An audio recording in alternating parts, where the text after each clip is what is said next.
God himself inspired the scriptures.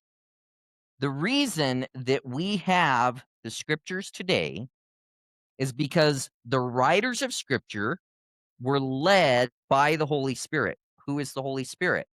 He's God, right? He's not just a force, he's not just an it or something like that. The Holy Spirit is the third person of God. So the writers of scripture were led by the Holy Spirit. And we use the word inspiration to describe the way that God gave his message to the original writers. So the process of inspiration began with God. If we look again at 2 Peter chapter 1, verse 21, this is what we read. For prophecy never had its origin in the human will, but prophets, though human, what? Spoke from God, right? As they were carried along by the Holy Spirit.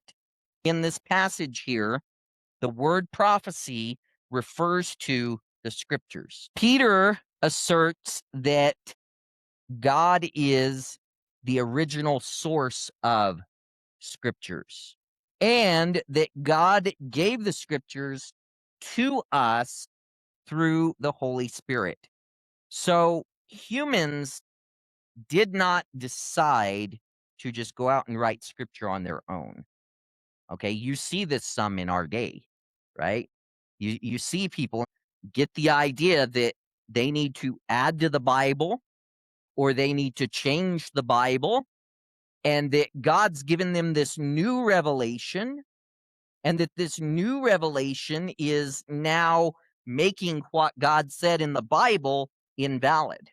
No, that's heresy, right? It's wrong.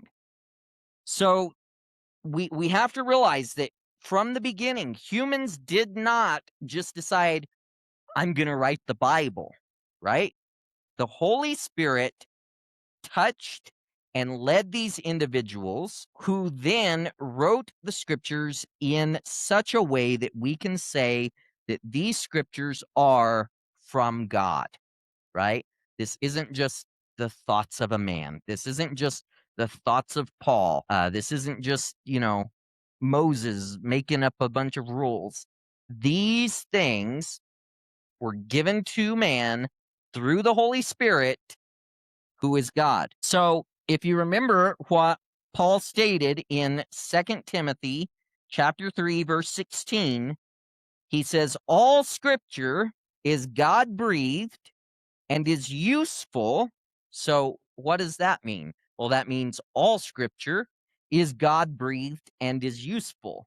We live in a day where we kind of like to pick and choose what scriptures we want to follow. All scripture is God breathed and is useful for teaching, for rebuking. Oh, we don't like that one. For correcting. We don't like that one. For training in righteousness. Again, this means that God is the living source behind scripture. The Holy Spirit is the breath of God. The Greek and Hebrew words for spirit, they have the literal meaning of wind or breath. And after God created the world, he formed a figure out of clay.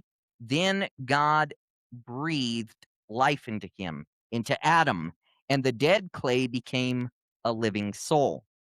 Through the Holy Spirit, God breathed the words of life into the writers of the Bible and used them to write his word.